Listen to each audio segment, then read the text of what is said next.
কে তাকায়। অবশেষে হালিমাতু সাদিয়া আমিনার হাত দুখানা জড়িয়ে ধরলেন, বোন একটা কথা শুন ফেলবি না, মুহাম্মদ আমার কলিজা টুকরা, মুহাম্মাদের মুজিজার কথা কি বলবো, যেদিনে আমার উঠে যাওয়ার হলো, আমার উঠ জন হয়ে গেল রে আমেনা। মুহাম্মদ আমার বাড়ি চলে যাবার পরে আমার শুকনো গাছে খেজুর ভরে গেল। মুহাম্মদ আমার বাড়ি যাবার পরে আমার বকরি মোটা হতে লাগলো। মুহাম্মদ আমার বাড়ি যাবার পরে আমার বকরি হু হু করে বাড়তে লাগলো। মুহাম্মদ আমার বাড়ি যাবার পরে আমার বকরি দুধ বেশি হতে লাগলো। মুহাম্মদ আমার বাড়ি যাবার পরে বকরির বাচ্চাগুলো বেশি হতে লাগলো। মুহাম্মদ আমার বাড়ি গিয়ে মুজিজা আমার একটা স্তন পান করতো, আর একটা আমি কোনোদিন পান করাতে পারিনি। তার দুধ ভাই আব্দুল্লাহর জন্য রাখতো। ও আমেনা রে, মুহাম্মাদের শরীরে লাইট ফিট করা, মুহাম্মাদের শরীরে মিশকে আম্বারের মতো বাস, মুহাম্মাদের পায়খানা চোখে দেখা যায় না। ও আমেনা তোর স্বামী নাই, এখন মুহাম্মদকে যদি রেখে যাই তুই মাখন দিতে পারবি না। আমি প্রত্যেকদিন আমার কলিজার টুকরার মাখন দেই, আমি প্রত্যেকদিন দুধ খাওয়াই। আমেনা তোর স্বামী নাই, তোর কখনো খাওয়া হয় আর তোর কখনো হয় না। হাত ধরেছি কথা রাখ, কথা ফেলবি না, হাত ছাড়িয়ে দিবি না। মুহাম্মদকে আমার কাছে দে আমেনা, আমি আরো কিছুদিন নিয়ে যাই। আমি হালিমাতু সাদিয়া কথা দিলাম আবার ফিরিয়ে দিয়ে যাব। ও মুসলমানেরা, কেদাবে লাগা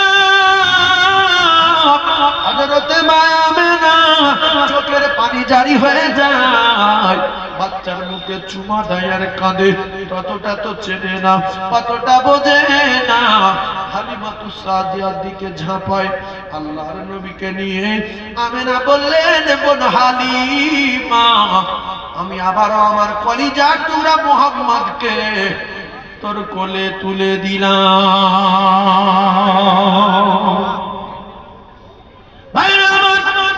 এই কথা বলার উদ্দেশ্য হলো রাসূলুল্লাহর মুজিজার কথা, ওই তাইফের ময়দানের কথা বলবো না, বকরি চড়াতে গিয়ে কি ঘটনা ঘটেছে বলবো না।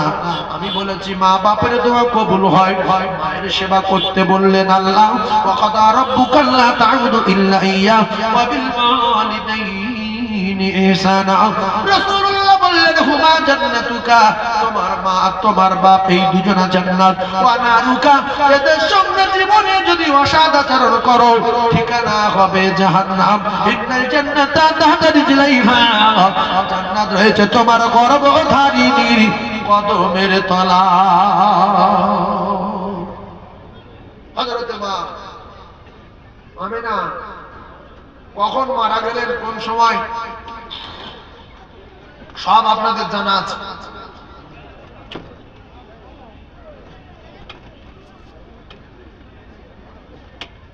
কি বাচ্চারা সব উপরে আসবে নাকি? বাচ্চারা সব উপরে আসবে? আচ্ছা, সবাই যদি যাই পাবে বসো, আর নাই কিছু নিচে বসো, বসো, এপারে এপারে।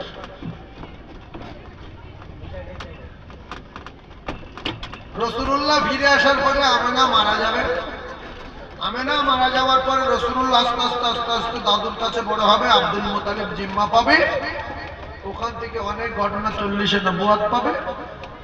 রাসূলুল্লাহ মদিনায় থাকবে, হালিমাতু সাদিয়া দেখতে যাবে। আল্লাহর নবী দিন ও দুনিয়ার বাদশার জীবনী যদি আপনারা শোনেন, আপনারা মুমিন কলিজা ফাটা হবে, যেমন নবীর জীবনী কি। তাই তিনজনের দোয়া কবুল, আর মায়ের দোয়া কবুল, বাপের দোয়া কবুল। তাই মায়ের সেবা কেমন করেছিলেন রাসূলুল্লাহ, এটাই বলবো বলে এই জায়গায় আল্লাহ শাহরে তিনজনের একজন হলো মজলুম, 2 নম্বর মুসাফির, 3 নম্বরে জন্মদাতা পিতা, আর গর্ভধারিণী মা। জোরে বলুন সুবহানাল্লাহ। এক কথায় মা বাপকে কষ্ট দেওয়া, জোরে বলুন, যাবে না, যাবে না, যাবে না। রাসূলুল্লাহ বললেন আওয়ালাদিন সালিহিন ইয়াদউ লাহু, মা বাপ যারা আছো তোমরা নেক সন্তান রেখে যাও, তোমরা যাতে করে মরে গেলে কবরে নাজাত পেতে চাও। সেজন্য আজকের এই মাদ্রাসার ছেলেরা যারা পড়াশোনা করছে এরা গরিবের ছেলে, অধিকাংশ 100 ভিতরে গরিবের ছেলে 95 জন। কারণ একটা কথা বললে আপনারা হয়তো রেগে যাবেন, এই নামাজ পড়া, মসজিদে যাওয়া, জলসা করা, মাদ্রাসায় পড়তে দেওয়া, এক শ্রেণীর মানুষ ভাবছে যেগুলো সব গরিব লোকের কাজ। এগুলো সব গরিব লোকের কাজ। এই গরিব লোক মসজিদে বেশি না কম? গরিব লোক জলসায় বেশি না কম? গরিবের বাচ্চারা মাদ্রাসায় বেশি না কম? একটু কথা বলে। বেশি মানে কি? হাজারে একটা, তাও কঠিন ব্যাপার হয়ে যায়। এর যদি জিজ্ঞাসা করি এক্ষুনি প্রমাণ, তোর আব্বা কি করে? বলে ভ্যান চালায়। তোর আব্বা মাটি কাটে। তোর আব্বা ভ্যানি করে। তোর আব্বা জোগাড় মিস্ত্রি। তোর আব্বা ভিক করে। তোর মা মরে গেছে। তোর বাপ? আমার বাপ ফের অন্য জায়গায় বিয়ে করে।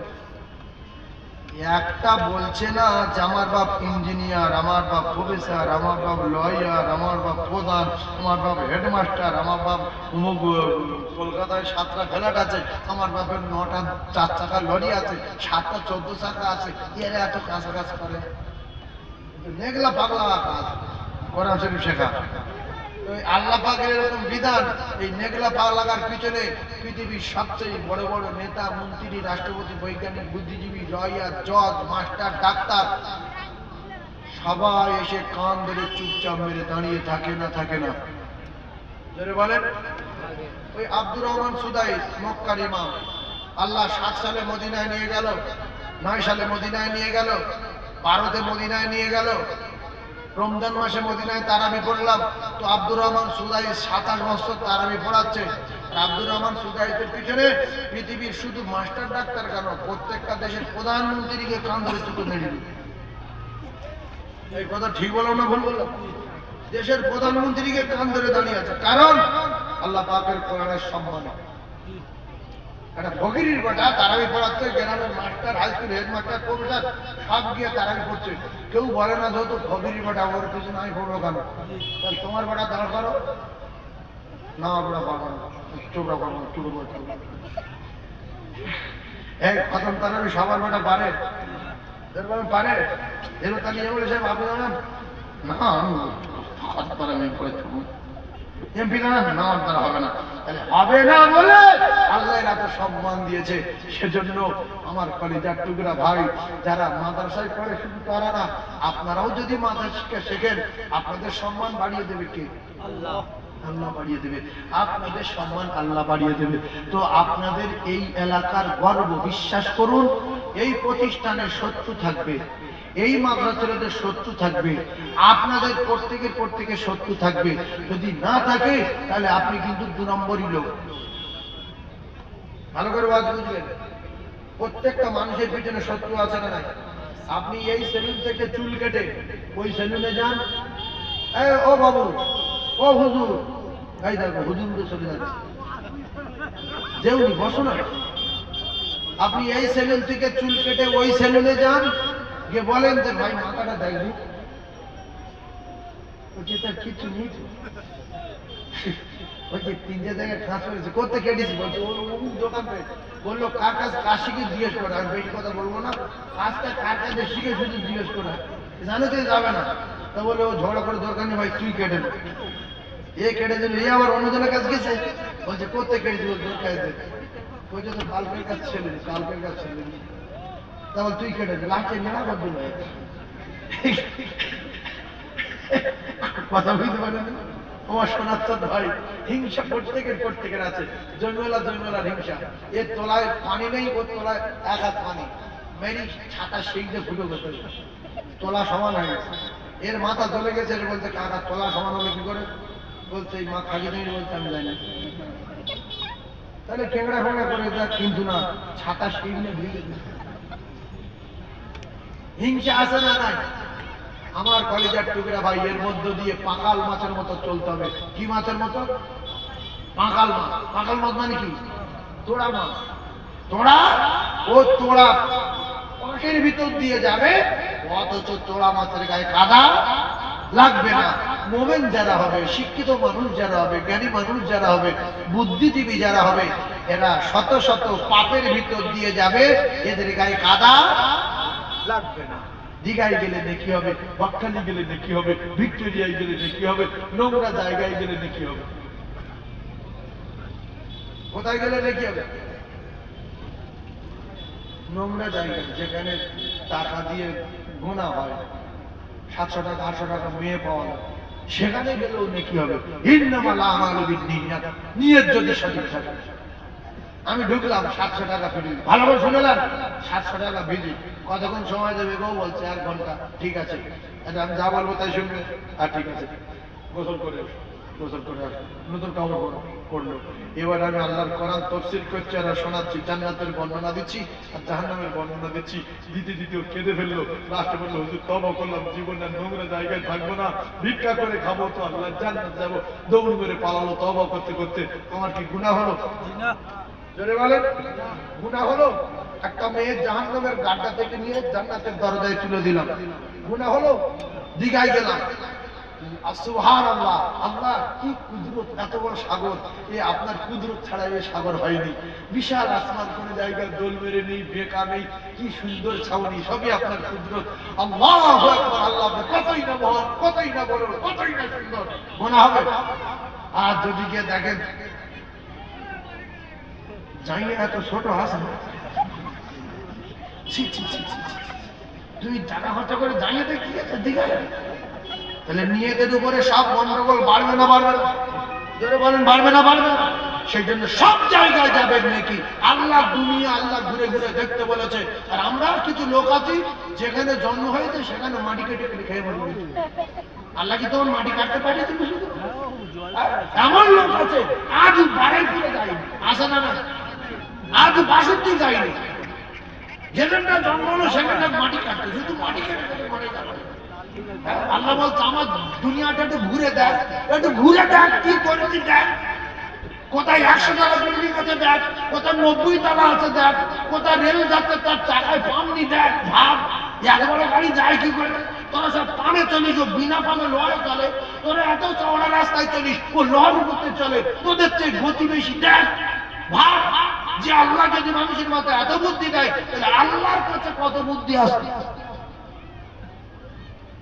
আল্লাহ মানুষের মাথায় ব্রেন দিল, সেই ব্রেনে প্লেন উড়াচ্ছে, তাহলে আল্লাহর কাছে কত বড় বড় প্লেন আছে। আল্লাহ যে বুদ্ধি দিয়েছে তার থেকে মোবাইল করে, কম্পিউটার করে, এখানে মেসেজ করছে, সেখানে মেসেজ করছে। আজ থেকে 20-30 বছর পূর্বে আমরা কেউ ভাবতে পেরেছি এখান থেকে কথা বলবো, মদিনায় কথা হবে, মক্কায় কথা হবে, মক্কায় বসে বসে এখানে দেখে দেখে কথা বলবে। ভিডিও কলে কথা হয় না? হয় না? হ্যাঁ, ভিডিও কল করতে মদিনা কোথায়? উফ, বোম্বাই থেকে আমি আমাদের এয়ারপোর্ট থেকে, কলকাতা এয়ারপোর্ট থেকে 2 ঘন্টায় চলে গেলাম বোম্বাই। আর বোম্বাই থেকে আরব সাগর আরে পার হচ্ছে 4 ঘন্টা প্লেনে। কত বড় সাগর, কত বড় সাগর সে! আরব সাগর 4 ঘন্টা প্লেন পার হচ্ছে, এপার থেকে ওপারে, Jeddah two Haji Ali two Jeddah, Haji Ali two Jeddah, 4 ঘন্টা। সাগর কত বড়! আল্লাহু আকবার, আল্লাহু আকবার। সেই প্লেনের এত গতি করেছে কে? মানুষের। সেই ইঞ্জিনের মালিককে, যে ইঞ্জিন মানুষের মাথায় দিয়েছে, সেই ইঞ্জিনের মালিককে আল্লাহ। সেজন্য বড় হতে চাইলে ছোট হতে হবে, হিংসা করলে ধ্বংস হয়ে যাবে। আমরা সবাই বড় হওয়ার জন্য ছোট হব ইনশাআল্লাহ, বড় হওয়ার জন্য ছোট হব ইনশাআল্লাহ। আল্লাহ কবুল করেন, জোরে বলুন আমিন। আর একবার জোরে বলুন আমিন, আর একবার জোরে বলুন আমিন। আপনাদের গ্রামের মাদ্রাসা, আমি খুব খুশি হলাম, একটা ছেলে পাগড়ি পাবে, একটা ছেলে পাগড়ি পাবে। এতে আপনারা খুশি না দাদা? ওই ছেলে কোরআনের হাফেজ, আর আপনারা এত শিক্ষিত মানুষ, এত লেখাপড়া শিখলেন, শাট করে যদি বলা হয় দোয়া কুনুত বলো তো, না হুজুর জান্নাত কেটে কুটে খাই করি, মানুষ তাই সেই দোয়া বলতে পারবে না। দোয়া কুনুত শিখতে বলছে, 1 মাস ধরে পারে না। আপনারা একটু ভাববেন যে একটা 30 পারা কোরআন কলিজার ভিতরে ঢুকে নিল, 30 পারা কোরআন, আল্লাহু আকবার, আল্লাহু আকবার, 30 পারা কোরআন সিনার ভিতরে ঢুকিয়ে নিয়েছে। এতে আপনারা খুশি না বাজার? আর এই পাগড়ির মজলিসের দোয়া কবুল হয়, পাগড়ির মজলিসের দোয়া কবুল হয়। এজন্য সদ্য কোরআনের হাফেজের মাথায় পাগড়ি দেওয়া হবে। আজকের আপনাদের গর্ব, এলাকার মাদ্রাসায় কোরআনের হাফেজ মাথায় পাগড়ি পাবে। এ পৃথিবী যতদিন বাঁচবে এর মুখ দিয়ে হবে আমি হাফেজ হয়ে পাগড়ি পেয়েছি, সেই তালদি কি গেলাম বয়স সিং গ্রামের মাদ্রাসায় অমুক জায়গায় পাগড়ি পেয়েছি, অমুক জায়গায় পাগড়ি পেয়েছি। আজকের বয়স সিং পেপারে, বয়স সিং বাসের পিছনে, বয়স সিং টোটোর পিছনে, বয়স সিং অটোর পিছনে, বয়স সিং হ্যাম্বিলে, বয়স সিং বিলে, সব জায়গায় শুধু বয়স সিং আর বয়স সিং, বয়স সিং আর বয়স সিং। বয়স সিংটা প্রচার হচ্ছে না, হয় না? এই যে মাদ্রাসার বিল ছাপিয়েছে কোথায়? বয়স সিং। মাদ্রাসার ইস্তার কোথায়? বয়স সিং। কালেকশন যাচ্ছে কোথায়? বয়স সিং। তুমি পাগড়ি পেয়েছো কোথায়? বয়স সিং। হাফেজ হয়েছে কোথায়? বয়স সিং। হাফেজ সাহেব 200 ছেলেরে পড়াচ্ছে, হুজুর আপনি হাফেজ হয়েছেন কোথায় হুজুর? এত ইয়াদ আপনার। বয়স সিং। মৃত্যু পর্যন্ত বয়স সিং বলবো না, 2 একবার মৃত্যু কথা বলবো, কথা বলবো। এতে আপনাদের গ্রামের নাম বাড়লো না কমলো? বাড়লো। তাহলে নাম যদি বাড়াতে চান ওই মাদ্রাসার ছাদ দেওয়া হবে। ছাদ কত স্কয়ার ফিট? 1200 স্কয়ার ফিট ছাদ। জি, 1200 স্কয়ার ফিট ছাদ। ওই ছাদের একটু কিছু হালকা কালেকশন করব আমি। আমার সময় আর 20 মিনিট বাকি আছে। আমার পরে তুমি আয় ব্যয়ের হিসাবটা দিও। আমি এক জায়গায় যাব, বারবার ফোন করছে আমার পরেই দেবে, কারণ পাগড়ির মজলিসের দোয়াটা আপনাদের করতে হবে। হুজুর কেবলা জাস্ট টাইম এসে যাবেন 20 মিনিট পরে। হুজুর কেবলা থাকাই পাগড়িটা দেওয়া, কথা বলতে পারেন। এখন শেষ কথা, ওই একজনের ছাদ ফেলে দিতে হবে না। যে কজন বসে আছে আমি আল্লাহর কসম খেয়ে বলছি, ছেলে মেয়ে কোটি কোটি টাকার সম্পদ আপনার সঙ্গে যাবে না। এই সাদাকায়ে জারিয়া ইল্লা মিন সাদাকাতিন জারি ইয়া, এই মাদ্রাসার দানটা আপনার কবরের প্রহরী পাহারাদার হবে, মিজানের পাল্লা ভারী করবে, আরশে আজিমের তলায় জায়গা করে দেবে, ফুলসিরাত পার করে দেবে। এ দান বেকার হবে না। আল্লাহ বলছে যে দেবে 1 টাকা, মান জা বিল হাসানাতি ফালাহু আশরু সালিহা, আমি তার ঘুরিয়ে দেব 10 টাকা। আর আমি আপনাদের এই কোরআনের হাফেজের সামনে পাগড়ি মাহফিলে দেওয়ার জন্য আমি একটু দোয়া করব। তবে একজন উঠবেন না, পানি না খাওয়াতে পারেন লাথি মেরে কুয়া ফেলে দেব না, সাইড কেটে চলে যাব। ও খেতে পায় পাবে, না খাই গু খেয়ে মরবে। কে সে গু খেয়ে মরবে? কে? কুকুর। এখন কি ওয়াজ করলাম? কুত্তা কুয়ার চারিদিকে ঘুরছিল, নোংরা নারী পানি খাওয়ালো না। এখন আমি আসছিলাম, আমি খাওয়াইনি, তো আমি যদি পানি না খাওয়াতে পারি ও লাথি মেরে কুয়াতে ফেলে দেবো না, চলে আসবো। ও মুখে মরুক আর রাস্তায় ঘুরে ঘুরে কুয়ায় পড়ে পড়ে মরুক, আমি লাথি মারবো না। আমি যদি মাদ্রাসায় দান না করতে পারি, মাদ্রাসার দুর্নাম করবো না। ও চালাতে পারে, পারুক, না পারে না পারুক। একটা লোক আসে সিটিং বাস, কি লাভ হলো? কি লাভ হলো এটা করে? হ্যাঁ ভাই ভালো, ঠিক আছে, আল্লাহ ভালো করুক। আপনি কোথায় যাচ্ছেন? ওখানে যাচ্ছেন? আল্লাহ এই জলসায় যাচ্ছে, বেকার জায়গা। কেন? কি দরকার? আমি যদি ভালো না করতে পারি, আমি কারোর ক্ষতি করার জন্য প্ল্যান করবো না। অন্যের ক্ষতি করার জন্য প্ল্যান করলে নিজের ক্ষতি হবে খুব তাড়াতাড়ি। আবু জেহেল রাসূলুল্লাহ ফেলার জন্য প্ল্যান করলো, আবু জেহেল নিজে বললো। নমরুদ ইব্রাহিম নবীর প্ল্যান করলো, মেরে ফেলবো বলে ও বেঈমান নিজে বললো। মুসা নবীর প্ল্যান করলো, মেরে দেবো বলে ফেরাউন নিজে বললো। কথা ঠিক না বলবো? সেই জন্য আমরা কারোর ক্ষতি করবো না, কারো লাথি মেরে গর্তে ফেলে দেবো না। পানি যদি খাওয়াতে পারি তো আলহামদুলিল্লাহ, পানি যদি খাওয়াতে না পারি সাইড দিয়ে চলে আসবো। ও কুয়োর পাশে ঘুরে ঘুরে ঘুখে মরুক আর কুয়োয় পড়ে মাথা ঘুরে মরুক, যা হয় করুক, আমি চলে যাবো। তবু লাথি বলুন। হ্যাঁ বলুন। তাহলে একজন 5,000 টাকা বলতে পারবেন তো ছাদের কিছু একটা অংশ আমি আমার আব্বার নামে জমি দিতে পারিনি, জায়গা দিতে পারিনি। 7,000 স্কয়ার মানে কত? 1200 স্কয়ার ফুট আমি